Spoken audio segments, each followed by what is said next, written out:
Kejadian pasal 37, ayat 1-11. Yusuf dan saudara-saudaranya. Adapun Yakub, ia diam di negeri penumpangan ayahnya, yakni di tanah Kanaan. Inilah riwayat keturunan Yakub. Yusuf tatkala berumur 17 tahun, jadi masih muda, biasa mengembalakan kambing domba bersama-sama dengan saudara-saudaranya, anak-anak Bilha dan Zilpa, kedua istri ayahnya.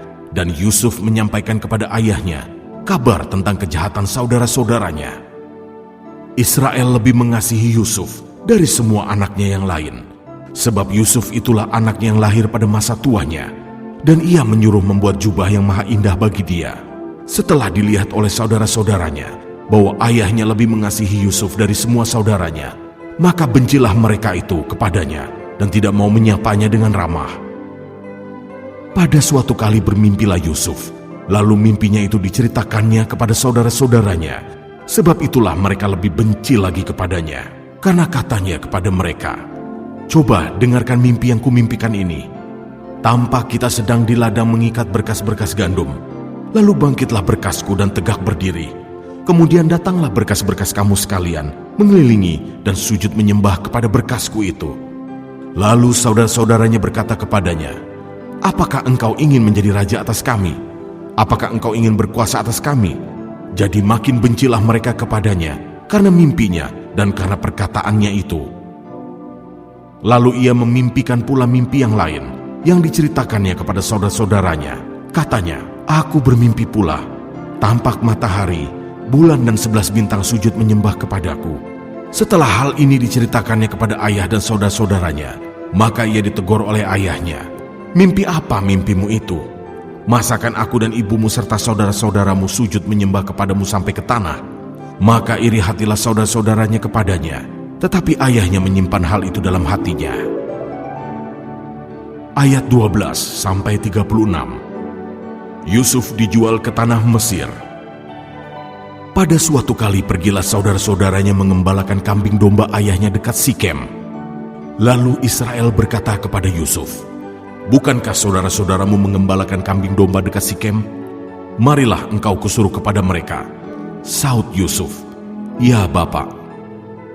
Kata Israel kepadanya, "Pergilah engkau melihat apakah baik keadaan saudara-saudaramu dan keadaan kambing domba, dan bawalah kabar tentang itu kepadaku." Lalu Yakub menyuruh dia dari lembah Hebron, dan Yusuf pun sampailah ke Sikem. Ketika Yusuf berjalan ke sana kemari di padang, bertemulah ia dengan seorang laki-laki yang bertanya kepadanya, "Apakah yang kau cari?" Sahutnya, "Aku mencari saudara-saudaraku. Tolonglah katakan kepadaku, di mana mereka mengembalakan kambing domba." Lalu kata orang itu, "Mereka telah berangkat dari sini, sebab telah kudengar mereka berkata, 'Marilah kita pergi ke Dotan.'" Maka Yusuf menyusul saudara-saudaranya itu, dan didapatinya mereka di Dotan. Dari jauh ia telah kelihatan kepada mereka, tetapi sebelum ia dekat pada mereka, mereka telah bermufakat mencari daya upaya untuk membunuhnya. Kata mereka seorang kepada yang lain, "Lihat, tukang mimpi kita itu datang. Sekarang marilah kita bunuh dia, dan kita lemparkan ke dalam salah satu sumur ini. Lalu kita katakan, seekor binatang buas telah menerkamnya. Dan kita akan lihat nanti bagaimana jadinya mimpinya itu." Ketika Ruben mendengar hal ini, ia ingin melepaskan Yusuf dari tangan mereka. Sebab itu katanya, "Janganlah kita bunuh dia."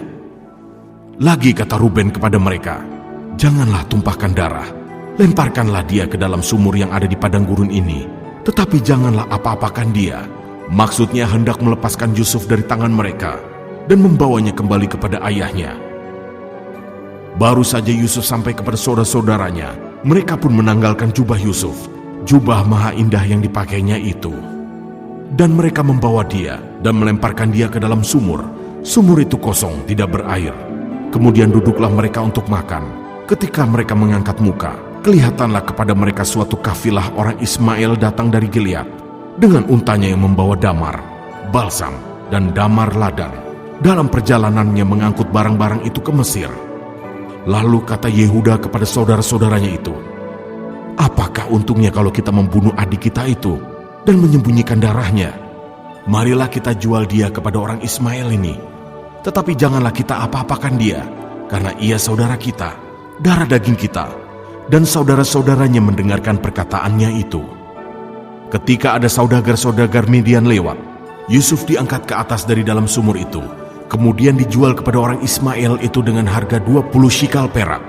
Lalu Yusuf dibawa mereka ke Mesir.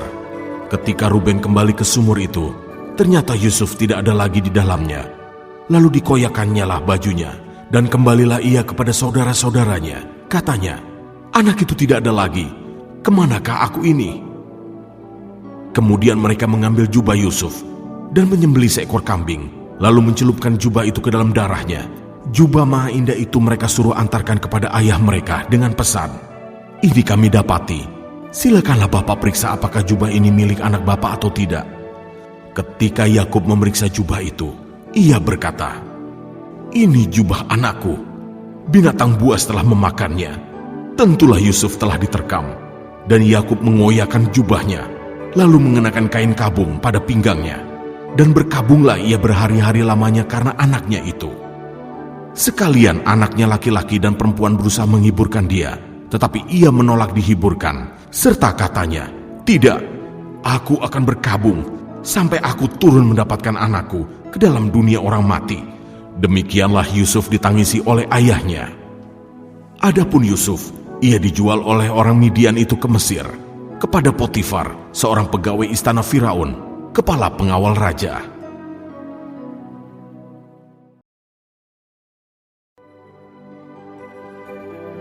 Kejadian pasal 38, ayat 1-30. Yehuda dan Tamar. Pada waktu itu Yehuda meninggalkan saudara-saudaranya dan menumpang pada seorang Adulam yang namanya Hira. Di situ Yehuda melihat anak perempuan seorang Kanaan. Nama orang itu ialah Syua. Lalu Yehuda kawin dengan perempuan itu dan menghampirinya. Perempuan itu mengandung, lalu melahirkan seorang anak laki-laki dan menamai anak itu Er. Sesudah itu perempuan itu mengandung lagi, lalu melahirkan seorang anak laki-laki dan menamai anak itu Onan. Kemudian perempuan itu melahirkan seorang anak laki-laki sekali lagi dan menamai anak itu Shelah. Yehuda sedang berada di Kezib ketika anak itu dilahirkan. Sesudah itu Yehuda mengambil bagi Er, anak sulungnya, seorang istri yang bernama Tamar. Tetapi Er, anak sulung Yehuda itu, adalah jahat di mata Tuhan, maka Tuhan membunuh dia. Lalu berkatalah Yehuda kepada Onan, "Hampirilah istri kakakmu itu, kawinlah dengan dia sebagai ganti kakakmu, dan bangkitkanlah keturunan bagi kakakmu." Tetapi Onan tahu bahwa bukan ia yang mempunyai keturunannya nanti.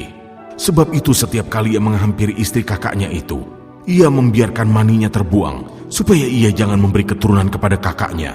Tetapi yang dilakukannya itu ialah jahat di mata Tuhan, maka Tuhan membunuh dia juga. Lalu berkatalah Yehuda kepada Tamar menantunya itu, "Tinggallah sebagai janda di rumah ayahmu, sampai anakku Shelah itu besar." Sebab pikirnya, jangan-jangan ia mati seperti kedua kakaknya itu. Maka pergilah Tamar dan tinggal di rumah ayahnya. Setelah beberapa lama matilah anak Syua, istri Yehuda.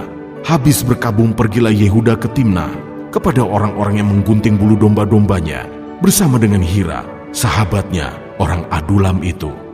Ketika dikabarkan kepada Tamar, "Bapak mertuamu sedang di jalan ke Timnah untuk menggunting bulu domba-dombanya," maka ditanggalkannya lah pakaian kejandaannya. Ia bertelekung dan berselubung, lalu pergi duduk di pintu masuk ke Enaim yang di jalan ke Timnah, karena dilihatnya bahwa Shelah telah menjadi besar, dan dia tidak diberikan juga kepada Shelah untuk menjadi istrinya. Ketika Yehuda melihat dia, disangkanyalah dia seorang perempuan sundal, karena ia menutupi mukanya. Lalu berpalinglah Yehuda mendapatkan perempuan yang di pinggir jalan itu, serta berkata, "Marilah, aku mau menghampiri engkau." Sebab ia tidak tahu bahwa perempuan itu menantunya. Tanya perempuan itu, "Apakah yang akan kau berikan kepadaku jika engkau menghampiri aku?" Jawabnya, "Aku akan mengirimkan kepadamu seekor anak kambing dari kambing dombaku." Kata perempuan itu, "Asal engkau memberikan tanggungannya, sampai engkau mengirimkannya kepadaku." Tanyanya, "Apakah tanggungan yang harus kuberikan kepadamu?" Jawab perempuan itu, "Cap meteraimu, serta kalungmu, dan tongkat yang ada di tanganmu itu." Lalu diberikannya semuanya itu kepadanya. Maka ia menghampirinya. Perempuan itu mengandung daripadanya. Bangunlah perempuan itu, lalu pergi, ditanggalkannya telekungnya, dan dikenakannya pula pakaian kejandaannya. Adapun Yehuda, ia mengirimkan anak kambing itu dengan perantaran sahabatnya, orang Adulam itu, untuk mengambil kembali tanggungannya dari tangan perempuan itu. Tetapi perempuan itu tidak dijumpainya lagi.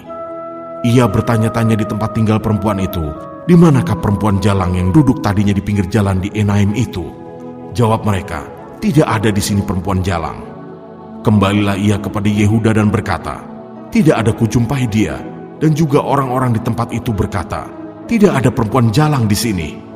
Lalu berkatalah Yehuda, biarlah barang-barang itu dipegangnya, supaya kita jangan menjadi buah olok-olok orang. Sungguhlah anak kambing itu telah kukirimkan, tetapi engkau tidak menjumpai perempuan itu. Sesudah kira-kira 3 bulan dikabarkanlah kepada Yehuda, Tamar menantumu bersundal, bahkan telah mengandung dari persundalannya itu. Lalu kata Yehuda, bawalah perempuan itu supaya dibakar. Waktu dibawa, perempuan itu menyuruh orang kepada mertuanya mengatakan, dari laki-laki yang empunya barang-barang inilah aku mengandung. Juga dikatakannya, periksalah siapa yang empunya cap meterai serta kalung dan tongkat ini. Yehuda memeriksa barang-barang itu, lalu berkata, bukan aku, tetapi perempuan itulah yang benar, karena memang aku tidak memberikan dia kepada Shelah, anakku, dan ia tidak bersetubuh lagi dengan perempuan itu. Pada waktu perempuan itu hendak bersalin, nyatalah ada anak kembar dalam kandungannya, dan ketika ia bersalin, seorang dari anak itu mengeluarkan tangannya, lalu dipegang oleh bidan, diikatnya dengan benang kirmisi, serta berkata, inilah yang lebih dahulu keluar. Ketika anak itu menarik tangannya kembali, keluarlah saudaranya laki-laki, dan bidan itu berkata, alangkah kuatnya engkau menembus keluar, maka anak itu dinamai Peres. Sesudah itu keluarlah saudaranya laki-laki yang tangannya telah berikat benang kirmisi itu, lalu kepadanya diberi nama Zerah. Kejadian pasal 39 ayat 1-23. Yusuf di rumah Potifar. Adapun Yusuf telah dibawa ke Mesir, dan Potifar, seorang Mesir, pegawai istana Firaun, kepala pengawal raja, membeli dia dari tangan orang Ismail yang telah membawa dia ke situ. Tetapi Tuhan menyertai Yusuf, sehingga ia menjadi seorang yang selalu berhasil dalam pekerjaannya. Maka tinggallah ia di rumah tuannya, orang Mesir itu.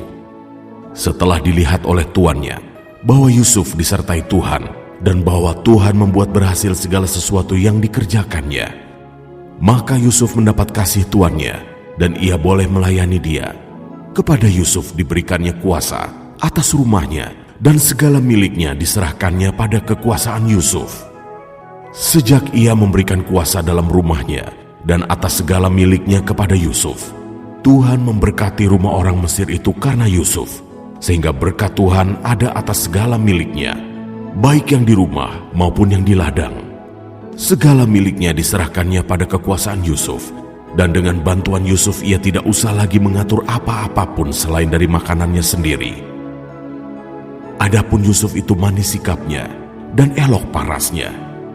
Selang beberapa waktu istri tuannya memandang Yusuf dengan birahi, lalu katanya, marilah tidur dengan aku. Tetapi Yusuf menolak dan berkata kepada istri tuannya itu, dengan bantuanku, tuanku itu tidak lagi mengatur apa yang ada di rumah ini, dan ia telah menyerahkan segala miliknya pada kekuasaanku. Bahkan di rumah ini ia tidak lebih besar kuasanya daripadaku, dan tiada yang tidak diserahkannya kepadaku selain daripada engkau, sebab engkau istrinya. Bagaimanakah mungkin aku melakukan kejahatan yang besar ini dan berbuat dosa terhadap Allah? Walaupun dari hari ke hari perempuan itu membujuk Yusuf, Yusuf tidak mendengarkan bujukannya itu untuk tidur di sisinya dan bersetubuh dengan dia. Pada suatu hari masuklah Yusuf ke dalam rumah untuk melakukan pekerjaannya, sedang dari seisi rumah itu seorang pun tidak ada di rumah. Lalu perempuan itu memegang baju Yusuf sambil berkata, marilah tidur dengan aku. Tetapi Yusuf meninggalkan bajunya di tangan perempuan itu dan lari keluar.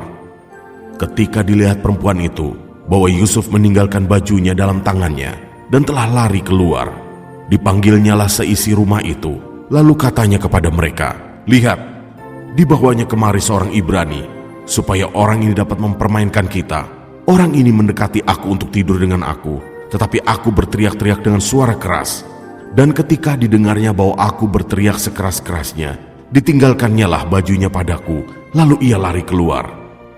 Juga ditaruhnya baju Yusuf itu di sisinya, sampai tuan rumah pulang. Perkataan itu jugalah yang diceritakan perempuan itu kepada Potifar. Katanya, hamba orang Ibrani yang kau bawa kemari itu datang kepadaku untuk mempermainkan aku. Tetapi ketika aku berteriak sekeras-kerasnya, ditinggalkannya bajunya padaku, lalu ia lari keluar. Baru saja didengar oleh tuannya perkataan yang diceritakan istrinya kepadanya. Begitulah aku diperlakukan oleh hambamu itu. Maka bangkitlah amarahnya. Lalu Yusuf ditangkap oleh tuannya dan dimasukkan ke dalam penjara, tempat tahanan-tahanan raja dikurung. Demikianlah Yusuf dipenjarakan di sana. Tetapi Tuhan menyertai Yusuf dan melimpahkan kasih setianya kepadanya, dan membuat Yusuf kesayangan bagi kepala penjara itu. Sebab itu kepala penjara mempercayakan semua tahanan dalam penjara itu kepada Yusuf. Dan segala pekerjaan yang harus dilakukan di situ, dialah yang mengurusnya. Dan kepala penjara tidak mencampuri segala yang dipercayakannya kepada Yusuf, karena Tuhan menyertai dia, dan apa yang dikerjakannya dibuat Tuhan berhasil.